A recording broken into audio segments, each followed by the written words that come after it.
दोस्तों, हिंदू धर्म में प्रत्येक दिन किसी न किसी देवता की पूजा करी जाती है। उसी प्रकार से मंगलवार का दिन हनुमान जी के लिए बना हुआ है। मंगलवार का दिन हनुमान जी को समर्पित है। इस दिन बजरंग बली की विशेष रूप से पूजा करी जाती है। साथ ही इस दिन मंत्रों का जाप करने से हनुमान जी प्रसन्न होते हैं।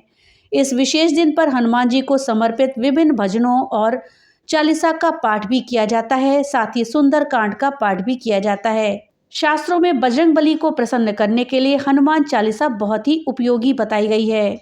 हनुमान चालीसा का पाठ करने से भक्तों को कई तरह के कष्टों से मुक्ति मिलती है। दोस्तों, कहा जाता है कि हनुमान जी पृथ्वी पर आज भी मौजूद हैं और वो सबसे जल्दी प्रसन्न होने वाले भगवान हैं। हनुमान चालीसा का पाठ करने से वो भक्तों पर प्रसन्न होते हैं और भक्तों की सभी मुराद पूरी करते हैं।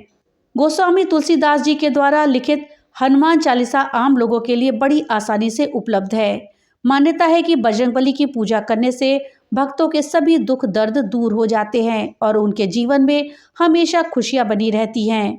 इस दिन हनुमान चालीसा के पाठ का भी विशेष महत्व है। दोस्तों, अगर हम हनुमान जी को प्रसन्न करना चाहते हैं तो हमें हनुमान चालीसा का पाठ करना चाहिए। लेकिन इसका पाठ करते समय हमें कुछ बातों का विशेष ध्यान रखना चाहिए। इस पाठ को करते समय बहुत सावधानी रखनी चाहिए। तो दोस्तों, आज हम इस वीडियो में जानेंगे कि हनुमान चालीसा को पढ़ते समय कौन सी गलतियां हमें नहीं करनी चाहिए। इस जानकारी के लिए वीडियो में हमारे साथ अंत तक बने रहिएगा, जिससे कि आपको सही और सटीक जानकारी प्राप्त हो पाए। और हाँ दोस्तों, अगर वीडियो अच्छी लगे तो कमेंट बॉक्स में जय श्री राम जरूर लिखिएगा। तो चलिए वीडियो में आगे बढ़ते हैं।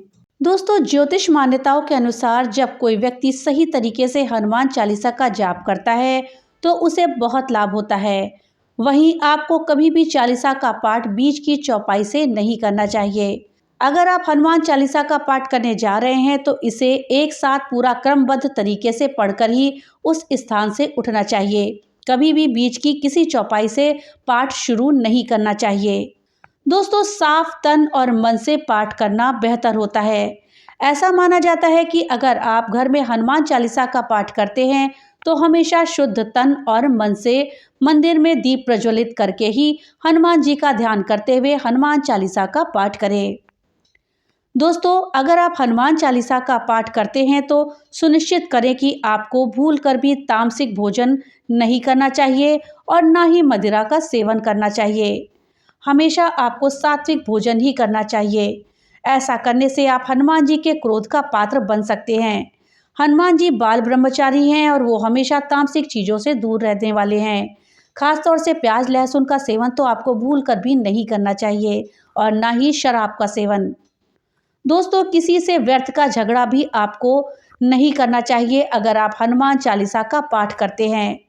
दोस्तों, आप ध्यान रहे कि भूल कर भी किसी निर्बल को ना सताएं और ना ही किसी से व्यर्थ में झगड़ा करें।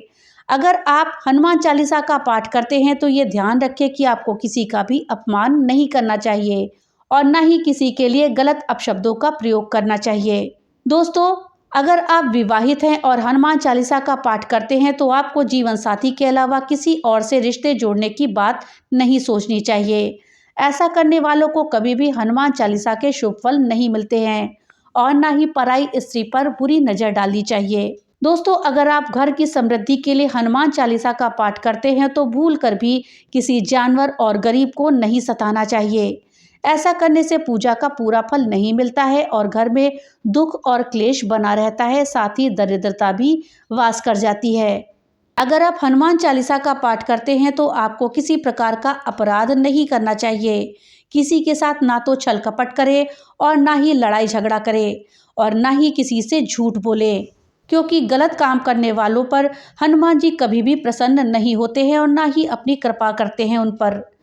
जब आप हनुमान चालीसा का पाठ करते हैं तब आपको कभी भी जल्दबाजी नहीं करनी चाहिए और ना कभी भी इसके श्लोक के उच्चारण गलत तरीके से करें। आपको हमेशा शुद्ध और सही तरीके से इनके श्लोक पढ़ने चाहिए और धैर्यपूर्वक बैठ करके इसका पाठ करना चाहिए। अगर कोई व्यक्ति हनुमान चालीसा का पाठ करता है और उसकी शादी हो गई है या शादी नहीं भी हुई है तो उस व्यक्ति को किसी पराई स्त्री पर बुरी नज़र नहीं डालनी चाहिए और पराई स्त्री से उसे दूर रहना चाहिए। इस बात का ये अर्थ है कि अगर किसी व्यक्ति की शादी हो गई है तो उसको अपनी स्त्री के अलावा किसी और के साथ संबंध नहीं रखना चाहिए, और अगर शादी नहीं हुई है तो ऐसे में आपको स्त्रियों से दूर रहना चाहिए, क्योंकि शादी से पहले सभी स्त्रियां पराई होती हैं। अगर कोई व्यक्ति हनुमान चालीसा का पाठ करता है तो उसको इस बात का विशेष ध्यान रखना चाहिए। दोस्तों, हनुमान चालीसा का पाठ पढ़ने वाले व्यक्ति को मंगलवार और शनिवार के दिन हनुमान जी के दर्शन अवश्य करने जाना चाहिए। अगर आप मंगलवार और शनिवार के दिन भगवान हनुमान जी के सामने घी का दिया जलाएं या फिर मंदिर में जाकर हनुमान जी की प्रतिमा के सामने बैठकर हनुमान चालीसा का पाठ करें तो ऐसा करने से बड़ा कष्ट जल्दी ही दूर हो जाता है और सभी बिगड़े काम बनने लगते हैं। साथ ही हनुमान जी की कृपा जल्दी होने लगती है। और यदि व्यक्ति काफ़ी व्यस्त है तो उस व्यक्ति को मंगलवार या शनिवार में से एक दिन मंदिर अवश्य जाना चाहिए। दोस्तों, जो व्यक्ति हनुमान चालीसा का पाठ करता है उसको मांस और शराब जैसी चीज़ों से दूर रहना चाहिए। मांस और शराब जैसी चीज़ें हनुमान जी को बिल्कुल भी पसंद नहीं, और यदि हनुमान जी का भक्त इन सब चीज़ों का सेवन करे तो इससे हनुमान जी नाराज हो जाते हैं और अपने भक्तों पर पूरी कृपा नहीं करते।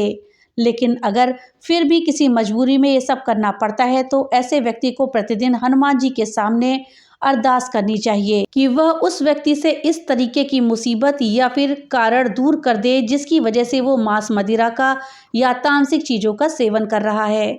हनुमान जी निश्चित रूप से अपने भक्तों को बहुत जल्दी इस तरह की मुसीबत से बाहर निकाल देते हैं।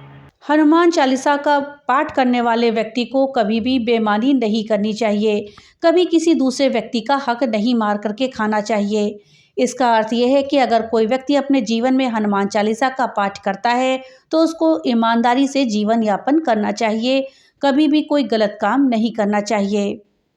दोस्तों, अगर आप हनुमान चालीसा का पाठ करते हैं तो कभी भी गलत लोगों का संगत ना करें, उनका साथ आप भूलकर भी ना दें। ऐसे लोगों के पास बैठने से भी व्यक्ति का नाश निश्चित है।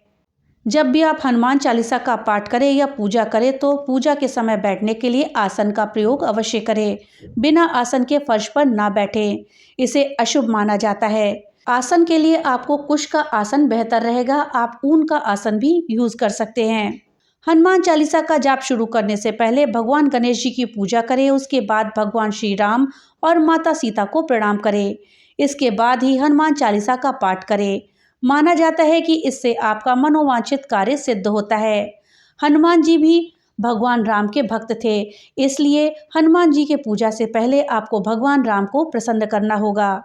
जब भी आप हनुमान चालीसा का पाठ करें तो भोग के लिए कुछ ना कुछ सामग्री अवश्य रख लें, जिसमें लड्डू भगवान हनुमान को बहुत प्रिय हैं, इसलिए आप बेसन के लड्डू का भोग लगाएं तो भगवान हनुमान जल्दी प्रसन्न होते हैं और आपकी मनोवांछित फलों को प्रदान करते हैं। इसलिए पूजा के समय आप भोग में बेसन के लड्डू अवश्य रख लें। तो दोस्तों, ये थी जानकारी कि हनुमान चालीसा को पढ़ते समय हमें कौन कौन सी गलतियां नहीं करनी चाहिए। जानकारी आपको कैसी लगी हमें कमेंट बॉक्स में लिख करके जरूर बताइएगा। तो मिलते हैं अगली नई वीडियो के साथ, तब तक के लिए राधे राधे।